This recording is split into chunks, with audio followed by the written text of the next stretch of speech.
होता है कभी जीवन में ऐसा कि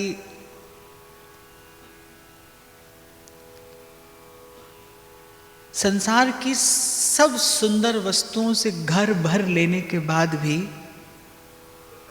मन खाली रह जाता है। जहां तक दृष्टि जाती है बाहर, जो श्रेष्ठ है, जो सुंदर है, जो लुभाता है मन को, उस सबको प्राप्त कर लेने के बाद भी मन खाली रहा आता है। और कभी ऐसा भी होता है कि लोक की दृष्टि से, व्यवहार की दृष्टि से, संसार की दृष्टि से जीवन पूर्ण रूपेण अभावग्रस्त होते हुए भी मन तृप्त होता है। ऐसी घटना भी कहीं कहीं घटते देखी है इस संसार ने, समय ने, इतिहास ने, काल ने देखा है, अनुभव किया है कि सब अभावों से ग्रस्त जीवन होते हुए भी कहीं मन तृप्त है, वो भरा है किसी अनिर्वचनीय आनंद से। कल ये यात्रा आरंभ हुई द्रौपदी के पवित्र चरित्र के साथ, और मुझे लगता है दिशा कोई भी हो, भक्त के पीछे चले तो कोई भगवान तक ही पहुंचता है। आप और मैं भी प्रयास कर रहे हैं द्रौपदी के पीछे चलने का, और द्रौपदी का ध्येय, द्रौपदी का इष्ट, द्रौपदी का आराध्य, ये समग्र विश्व जानता है कि कौन है। केवल केवल केवल कृष्ण। कुछ ऐसी ही घटना घटी जब प्रथम बार, प्रथम भेंट में, मैं उसी विषय को फिर से एक बार दोहराते हुए आगे बढ़ूंगा कि चिर प्रतीक्षा है द्रौपदी के हृदय में। इतना श्रवण किया है कृष्ण के विषय में, इस संसार में जब से नेत्र खोले हैं द्रौपदी ने, तब से उसने चारों ओर केवल कृष्ण की ही कीर्ति किरणों का नर्तन देखा है। उस अनजाने ने, उस अनदेखे ने चित्त पर पूर्ण रूपेण अधिकार कर लिया है। और द्रौपदी जैसा स्नेहिल हृदय हो, द्रौपदी जैसा उदार हृदय हो, और सबसे बड़ी विशेषता और विलक्षणता द्रौपदी जैसा पवित्र हृदय हो। देखिए, हृदय की पवित्रता ईश्वर को आकर्षित करती है। और या दूसरे शब्दों में मैं कहूं तो जो पवित्र हृदय व्यक्ति होगा वो सदा ईश्वर की ओर ही आकर्षित होगा। मन की निर्मलता, चित्त की शुद्धि, यही ईश्वर को आकर्षित करने का एकमात्र साधन है। द्रौपदी जैसा पवित्र चरित्र। और मैं तो ये भी कहता हूं कि यदि कृष्ण न चाहें तो कोई उनके विषय में विचार भी नहीं कर सकता। उनकी ओर चल देना तो उत्तमोत्तम प्रसाद है जीवन का। यदि कृष्ण न चाहें, यदि कृष्ण की इच्छा न हो, यदि कृष्ण के उदात्त हृदय में जीव के, आपके मेरे कल्याण का संकल्प ना हो, तो जीव कृष्ण का विचार भी नहीं कर सकता। ये भी आपका मेरा अधिकार नहीं है। इसीलिए शायद मेरे महाप्रभु कहीं संकेत करते हैं, यत्त नाम स्फुरति महिमा एष वृंदावनस्य। ये मेरी जिह्वा पर जो ये राधा माधव ये युगल नाम आता है, ये कुछ और नहीं, ये मेरा कोई पुण्य प्रकल्प नहीं है, ये मेरा कोई पुरुषार्थ नहीं है, ये मेरी कोई साधन सिद्धि नहीं है। महिमा एष वृंदावनस्य, ये वृंदावन की महिमा है। ऐसे ही जिसके जीवन में कहीं परिचय हुआ है कृष्ण के नाम से, उसके रूप से, कहीं आपको लगता हो कि आपके मन में थोड़ा आकर्षण है कृष्ण के प्रति, तो ये विशुद्ध रूप से कृष्ण की इच्छा है, ये विशुद्ध रूप से कृष्ण का संकल्प है। तो द्रौपदी ने तो जब से नेत्र खोले, प्रथम परिचय उसका जिस नाम से हुआ वो था कृष्णा। तेजस्वी ऋषियों की मंडली के मुख से सहसा निकल पड़ा द्रौपदी का दर्शन करते ही। प्रथम दर्शन जब यज्ञ की वेदी पर किया तो सबने सहसा कहा कृष्णा। प्रथम परिचय कृष्ण नाम से हुआ, और नाम की महिमा तो है ही भाई। अगर हृदय का दर्पण स्वच्छ हो तो नाम रटते रटते नामी का रूप स्वतः हृदय में स्फुरित होने ही लगता है। पर मन बुद्धि क्या करें, क्योंकि कृष्ण के रूप का यदि कोई चिंतन भी करना चाहे, कृष्ण के रूप की यदि कल्पना भी करने का कोई प्रयास करे तो वो असफल होगा, क्योंकि वो रूप कल्पना में समाता नहीं। वो रूप कहीं मन बुद्धि की पहुंच से बहुत बहुत बहुत परे, बहुत दूर, आपकी मेरी मन बुद्धि से बहुत दूर। आप और मैं जिस श्रेष्ठतम सुंदरता का चिंतन कर सकते हैं, वो सुंदरता भी कहीं कृष्ण के निकट नहीं जा पाती। तो मन बुद्धि तो लौट आते हैं कृष्ण का विचार करके। इसलिए सदा संतों ने कहा कि नाम का ही आश्रय लीजिए। तो कृष्ण नाम कहते कहते, कृष्ण नाम सुनते सुनते, कृष्णा कृष्णा कृष्णा कहते कहते कब द्रौपदी कृष्णमयी हो गई, द्रौपदी को भी खबर नहीं पड़ी। जहां देखो वहां द्वारिकाधीश की कीर्ति किरणें नृत्य कर रही हैं। जिसके मुख पर देखो उसके मुख पर आर्यवर्त के इस श्रेष्ठ पुरुष का नाम है। कोई उनकी धीरता के गुण गाता है, कोई उनकी उदारता के गुण गाता है, कोई उनकी सुंदरता पर रीझा है, कोई उनकी मनमोहकता पर अपना सर्वस्व न्यौछावर किए बैठा है। और क्यों ना हो, मुझे लगता है निर्मल हृदय की कसौटी क्या है, कैसे खबर पड़े कि हृदय निर्मल है। ये बात तो समझ में आ जाती है सुन लेने पर कि भाई निर्मल हृदय से भगवान मिलते हैं, पर निर्मल हृदय होता क्या है, मुझे कैसे खबर पड़े मेरा हृदय निर्मल है। एक ही तो युक्ति है, जब भगवान प्रिय लगने लगे तब समझिए अब हृदय में निर्मलता आई है, अब चित्त में शुद्धि आई है। जब हरि नाम प्रिय लगने लगे, जब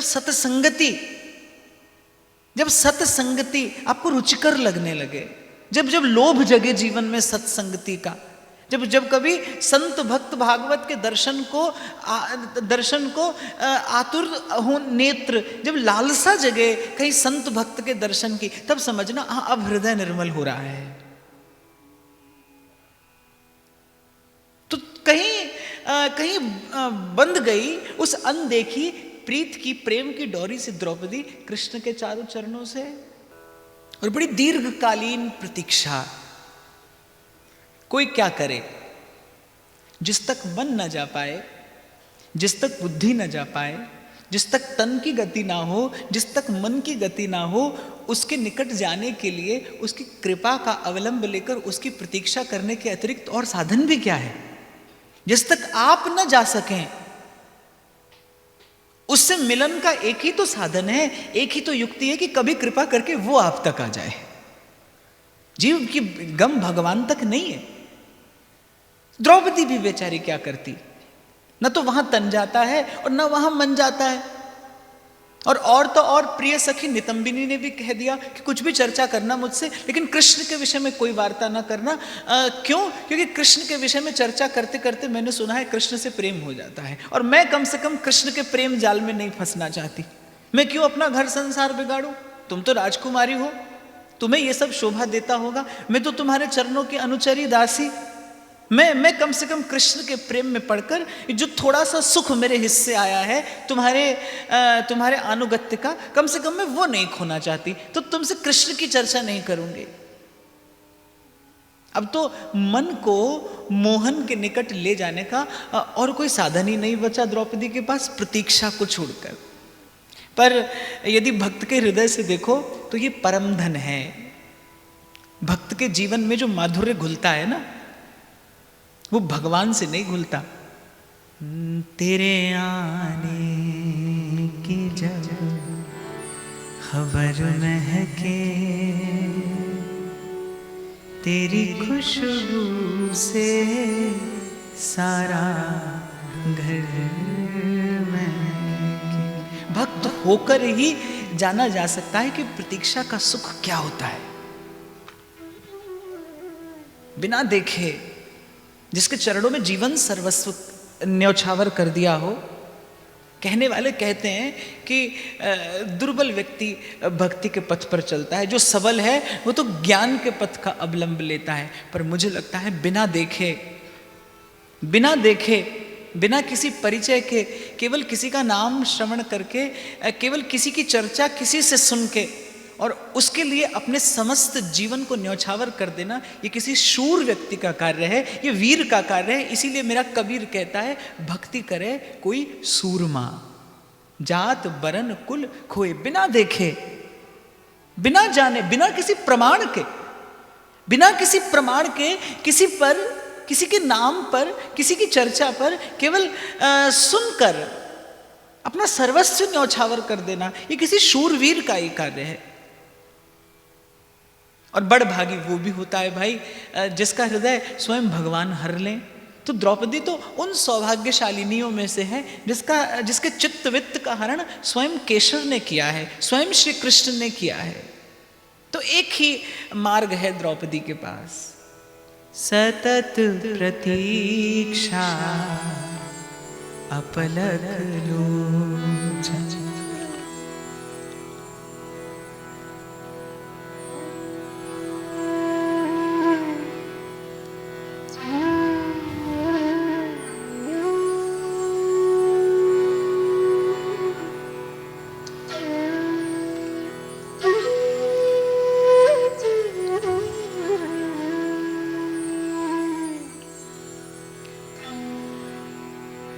सतत प्रतीक्षा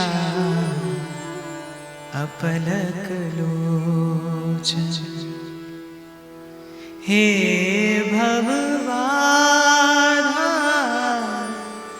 विपति विमोचन, एक बार आकर ये कहिए स्वीकारी बिनती, स्वीकारी बिनती सुनिए नाथ हमारी। हृदयेश्वर हरि हृदय विहार, मोर मुकुट पीतांबरधारी,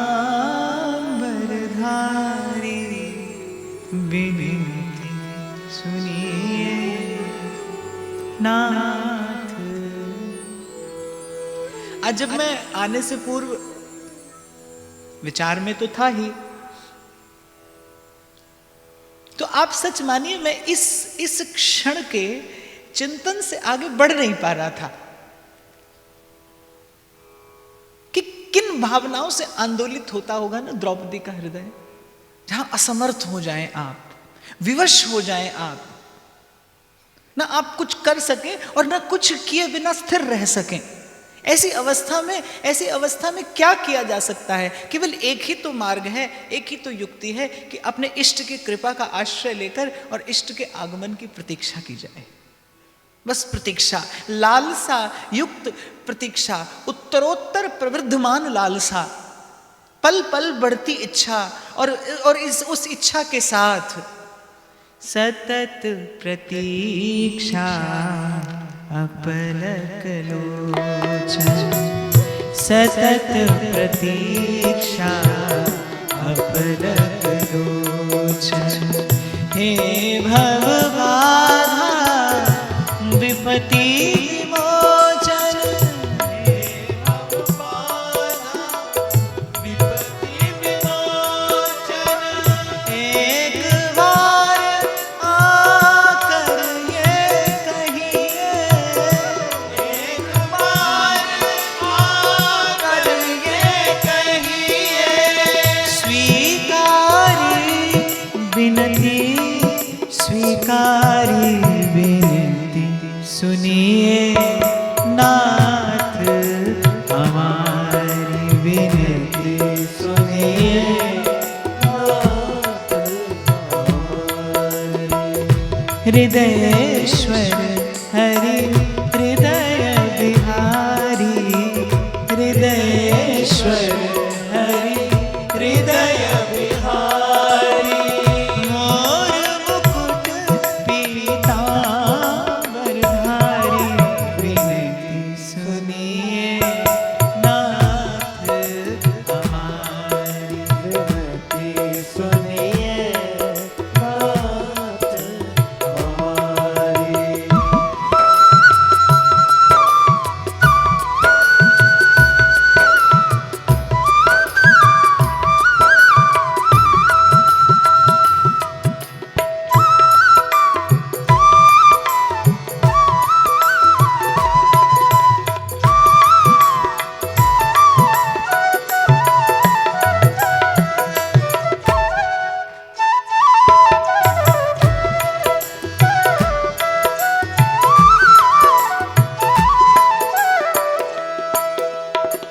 जन्म जन्म की लगी लगन है, जन्म जन्म की लगी लगन है। साक्षी तारों भरा गगन है, साक्षी तारों भरा गगन है।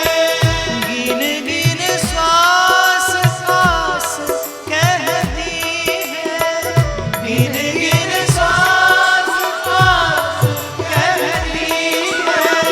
आएंगे गोवर्धन धारी, सुनिए नाथ हमारी विनती, सुनिए हृदयेश्वर हरि हृदय बिहारी, हृदयेश्वर हरि हृदय बिहारी। मोर मुकुट पीतांबर धारी, विनती सुनिए नाथ हमारी विनती, सुनिए नाथ हमारी विनती।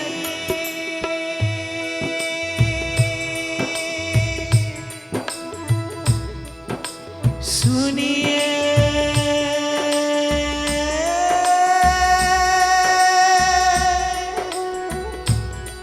नाथ हमारी,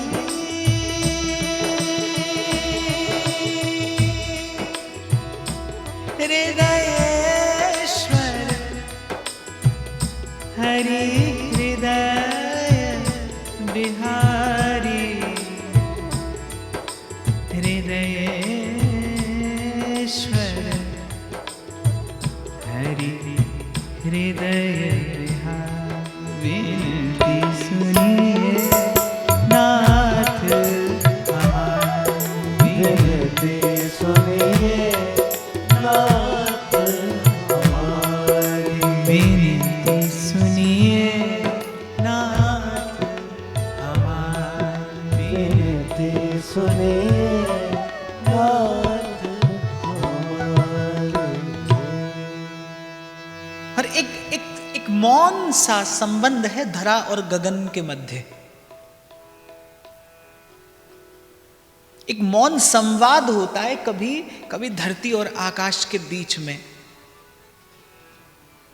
मौन संवाद एक सहृदय जानता है। जब जेठ का सूर्य तपाता है ना धरती को, और धरती अपनी वेदना अभिव्यक्त करती है तप कर, आपने देखा हो कभी कि वो ऋतु ऐसी होती है, जल जाते हैं पेड़ पौधे, सूख जाते हैं, स्थान स्थान पर आप देखो नदियां सरोवर सूख जाते हैं। वो धरती की वेदना है, धरती सुनाती है अपना कष्ट कि कैसे तपाया है सूर्य ने उसे, और वो धरती की वो वेदना सुनकर अंबर अपना प्रेम बरसाता है वर्षा के रूप में। बिल्कुल ठीक ऐसा ही एक मौन संबंध है जीव और भगवान के मध्य में भी। जब तरसता है कोई, फिर घनश्याम बरसते हैं। कि द्रौपदी के शब्द नहीं थे केवल, सतत प्रतीक्षा अपलक लोचन। भूल जाती थी द्रौपदी बहुत बहुत देर तक पलक झपकाना कि क्या कभी मेरा सौभाग्य सूर्य उदित होगा, क्या कभी इन नेत्रों से मैं देख पाऊंगी वो रूप, क्या कभी उन चारों चरणों का सानिध्य कभी मुझे भी मिलेगा, कभी जो प्रेम आज तक संजोया है मैंने अपने हृदय में, क्या ये कभी अपनी अंजलि में भरकर द्वारिकाधीश के श्री चरणों में मैं भी निवेदन कर पाऊंगी। अपलक लोचन प्रतीक्षा द्रौपदी ने की, कृष्ण की अपलक प्रतीक्षा। और कल भी मैंने आपको आरंभ के क्षणों में निवेदन किया था कि द्रौपदी के प्राकट्य का मूल क्या है, कारण क्या है? पिता का प्रतिशोध। द्रौपदी कन्या होकर नहीं, द्रौपदी तो शस्त्र होकर जन्मी है, जिसके जन्म लेने का उद्देश्य ही है पिता का प्रतिशोध। कृष्ण के अतिरिक्त कौन है जो द्रौपदी के इस सूखे बंजर से जीवन को प्रेम से हरा भरा बना दे? कौन था ऐसा समर्थ कृष्ण के अतिरिक्त? इसीलिए जन्म लेते ही, प्रकट होते ही, अवतरित होते ही सर्वप्रथम कृष्ण ने अपने अपने नाम का प्रसाद दे दिया, नाम से संबंध जोड़ दिया। और फिर जिन्होंने द्वारिकाधीश का दर्शन किया था वो कहते थे द्रौपदी से कि उनके श्रीअंग का वर्ण भी कृष्णा कुछ कुछ तेरे जैसा ही है। जैसे तू श्यामा है ऐसे वो भी घनश्याम से नवनील नीरद सुंदर हैं, तो वर्ण भी तेरा कुछ कुछ उनके जैसा ही है। तेरा नाम भी उनसे साम्य रखता है, तेरा रूप भी उनसे साम्य रखता है। अवश्य कोई ना कोई चिर पुरातन शाश्वत संबंध है तेरा कृष्ण से। देखना ये प्रेम कथा ऐसी होगी, ये अमर कथा ऐसी होगी जिसका बिरुद, जिसकी कीर्ति कभी कभी सारा संसार गाएगा। और द्रौपदी कहती, मन को लुभाने के लिए तो ये सब ठीक है, पर जब अपनी ओर देखती हूं तो मुझे लगता है कि क्या जीवन में कभी क्षण आएगा वो जब अपना प्रेम अपनी अंजलि में भरकर उनके चारों चरणों का अभिषेक कर पाऊंगी मैं। और शायद प्रतीक्षा पूर्ण हुई, बिना आह्वान के, बिना निमंत्रण के। सतत प्रतीक्षा अपलक लो। मैं अपने छोटे से अनुभव से आपको एक बात निवेदन करूं बाप। वाणी में कोई सामर्थ्य नहीं है कि प्रतीक्षा के क्षण कितने सुखद होते हैं, कैसे सुखद होते हैं। मेरे पास उनका वर्णन करने की कोई युक्ति नहीं है, कोई साधन नहीं है, पर मैं आपको अपने अत्यंत अल्प से अनुभव से, मैंने सदा कहा, मैं आज फिर कहूं कि मुझे आध्यात्म जगत में गुरु की कृपा से, संतों के प्रसाद से कुछ छींटे मिले हैं कृपा के, कुछ कण मुझे प्राप्त हुए हैं। उन्हीं का आधार लेकर मैं आपसे निवेदन करूं, हो सके ना तो प्रभु से आप ये तो याचना करना न करना कि प्रभु आप कब मिलेंगे, ये अवश्य प्रभु से कहना और कहते रहना कि प्रभु कोई ऐसा क्षण आएगा, कभी कोई ऐसा क्षण आएगा कि मेरा रोम रोम केवल आपके आने की बाट जोहता होगा, केवल आपके आगमन की प्रतीक्षा होगी जीवन में। मैंने सदा कहा है, मैं आज फिर आपसे कहूं कि भक्त के जीवन का परम धन है बस वो लालसा, बस वो प्रतीक्षा कि कब प्रभु आएंगे। वो उस घड़ी जो मन में द्वंद्व उठते हैं कि क्या कभी आएंगे भी, या ये जीवन भी अन्य जीवनों की भांति यूं ही चला जाएगा। पर मैं आपको बताऊं, जब आप वस्तुतः प्रतीक्षा करते हैं और उलझ जाते हैं अपने ही मन के द्वंद्वों में, क्योंकि जब जीव अपनी ओर देखता है तो फिर कृपा की आशा नहीं दिखाई पड़ती। कृपा की आशा तो तब है जब प्रभु के स्वभाव की ओर देखा जाए। लेकिन उस क्षण में जब उनका संदेश आता है ना, कभी कोई विचार लेकर आता है, कभी कोई व्यक्ति लेकर आता है, कभी कोई वस्तु आती है आपके जीवन में ऐसी, कभी उनका प्रसाद आ जाता है, कभी ना कभी कोई ना कोई आता है जो आप तक प्रभु का संदेश पहुंचाता है कि प्रतीक्षा केवल आपको ही नहीं, प्रतीक्षा उन्हें भी है। वो जीवन का श्रेष्ठतम क्षण होता है। मुझे लगता है वो मानव जीवन की उपलब्धि का क्षण होता है, जब कहीं जहां कहीं इस निष्ठुर संसार के मध्य रहते रहते आपको वहां से सूचना, संदेश मिले। आपका संबंध प्रतिष्ठित होता है, फिर आपका संबंध प्रमाणित होता है। और मुझे लगता है कि इस जीवन में केवल इतनी भावना पर्याप्त है इस घोर अरण्य रूपी संसार को बेखटके पार कर जाने के लिए। इतनी सी भावना पर्याप्त है। एक शायर कहता है कि तुम मिलने का वादा कर लो, तुम मिलने का वादा भर कर लो, इंतजार तो हम उम्र भर कर लेंगे। तुम एक बार मिलने का वादा कर लो, एक बार आपके संबंध की स्वीकृति हो जाए। ये श्रेष्ठतम उपलब्धि मैं समझता हूं एक भक्त के लिए हो सकती है। तो उद्यान में अचेत हुई द्रौपदी, नितंबिनी ने आकर संभाला। पिता आए, द्रौपदी को लगा राजवेद आए हैं, पर पिता लेकर आए थे द्वारिकाधीश को। द्रौपदी को श्री कृष्ण के चारु चरणों का प्रथम दर्शन हुआ। प्रथम भेंट द्रौपदी निवेदन करती है नीले गुलाब, जो द्रौपदी को प्राणों से भी अधिक प्रिय हैं। किसी देवता के शुभाशीष से वो फूल केवल द्रौपदी के ही उद्यान में खिलते हैं, वो केवल द्रौपदी की निजी संपत्ति है। गर्व से, गौरव से भरी द्रौपदी वो 2 नीले गुलाब लेकर जब द्वारिकाधीश के चरणों में प्रस्तुत हुई तो रुक गए हाथ कि क्या गर्व से भरी वस्तु प्रभु के चरणों में निवेदन करने योग्य है? ना ना, ये अब ये फूल दूषित हो गए, अब ये कृष्ण के चरणों में जाने योग्य नहीं, तो फिर क्या निवेदन करूंगी? क्या रहा आया मेरे पास? यही तो मेरी सबसे प्रिय और अमूल्य वस्तु थी, और इसे भी मेरे ही मन के अहम ने, मेरे ही मन के गर्व ने दूषित कर दिया। अब क्या निवेदन करूंगी इनके चरणों में? क्या है? जब ये त्रिभुवन शोभा धाम चरण कमल देखती हूं तो फिर लगता है क्या है जो इन पर से न्यौछावर किया जाए। प्राणों का मोल तो प्राण होते हैं, प्राण भी यदि न्यौछावर कर दूं तो मन को संतोष ना होगा, पर फिर भी प्रथम बार मिलन हुआ है और वो स्वयं मुझे उद्यान में आशीर्वाद देने पधारे हैं, और जैसे ही कृष्ण के शब्द कान में पड़े फिर तो मन प्राण जैसे चेतना शून्य हुए जा रहे थे। जैसे आज पहली बार इस जन्म जन्म की प्यासी, इस जन्म जन्म की तृषित आत्मा का किसी ने अपने स्नेहिल स्पर्श से, इस जन्म जन्म की प्यासी आत्मा को किसी ने पहली बार अपना स्नेहिल स्पर्श दिया हो। कभी बहुत दुख में हो आप, बड़ी पीड़ा में हो, और उस समय कोई स्नेही जन, उसमें आपका कोई अपना निज जन, आपका कोई प्रियजन आपको दिखाई भी पड़ जाए ना तो आप फूट फूट कर रोने लगें।